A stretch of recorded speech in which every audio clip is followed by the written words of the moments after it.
На самому ділі, хтось не прийде до тебе додому, та не скаже, на тобі, Іване, 100 тисяч гривень, бо ти русин, та на тобі гроші, хтось за всі гроші робить. Ти роби, на ентузіазмі роби, на чому хочеш роби. Роби, роби, роби, роби.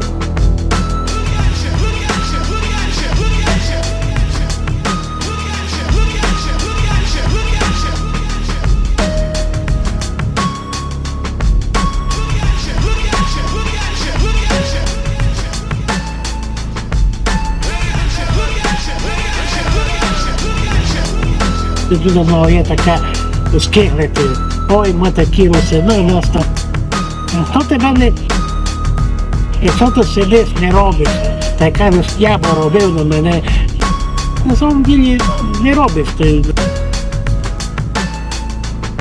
Добре це не дуже, не дуже, не дуже.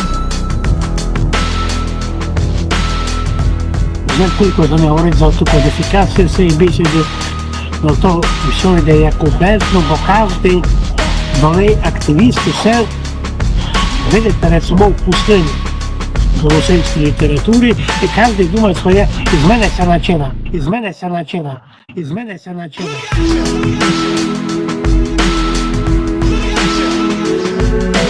Добре це не дуже, не дуже.